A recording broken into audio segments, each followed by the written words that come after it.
I am glad now that I'm over 90 years old and to see the changes that have taken place in the last 70 years. Our society and times are as different as night and day between the 1940s and now the 2010s and 12s. Great changes have been made, and I'm very pleased with the changes that have taken place during that time, and also pleased that I'll be able to live long enough to see them. It provides an opportunity for us to focus on the achievements of the African American community in this country. Until we get to the point where there's equal representation of different cultures, then I think we still do need a Black History Month. Well, of course, it's the shortest month of the year, so. The whole concept of Black History Month, at least the history behind it, is that it was first a week, and then it was a month, and it was during a time where Black excellence and kind of Black achievements weren't recognized at all. But to have it concentrated in 1 month, I guess helped in some respects to help people to become more centered and interested in the beginnings and the middle part and the progress that Blacks and Negroes have made in this country from the time of slavery right on up through the present day. Talking about year-round is something that is very helpful and should be the next step in progressing to recognizing minority achievements. Because it's hard. It's hard to get ourselves out there, especially in Boone, where the culture is not. It's not this. It's not hip-hop. Bottom line, it's not, but it will be. I'm a sophomore. I got 2 more years. I'm about to turn Boone upside down. You know it. I laugh. People say, "Oh, I don't see color. I'm colorblind." No one's colorblind. Even African Americans, Black people. I mean, everyone has their prejudices, and I feel like once we accept them, and then if we interact and we see something, we say, okay, well, how does this play in? That we can actually dissect a little more things. I think it just takes an open mind, really, because we're so used to being closed-minded and things kind of being just shot at us. It's difficult for us to accept the fact that this is still happening. You know, a lot of people just want the world to be perfect, and it's not.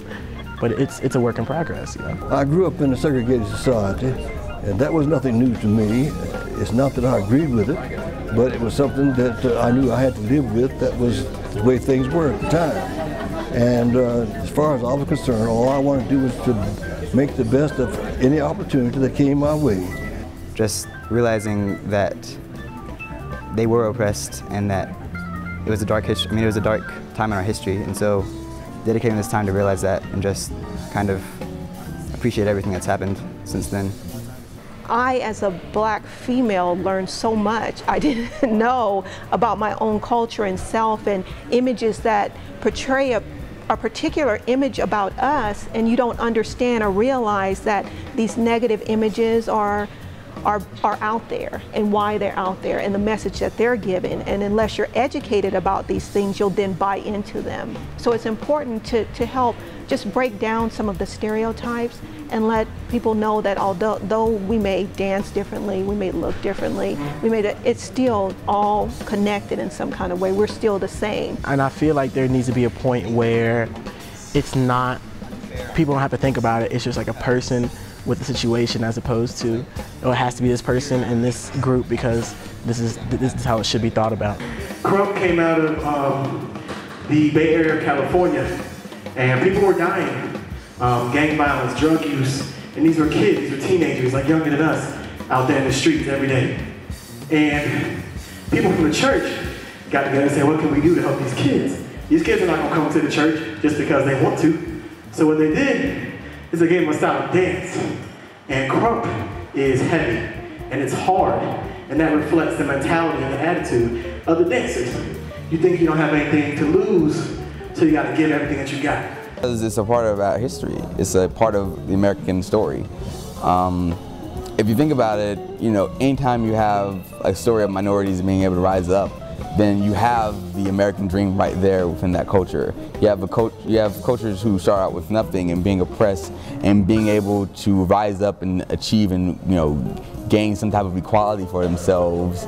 And that in itself is an American dream. So if you exclude that, then you're not getting the entire story of it all. I've always been one, to believe that things will occur in their own time, and I think they have. You have all of these interconnections of things. I think that's the important thing, is to just say that it's not that we're just different, but that we're alike. And so you can see some of these things when you participate.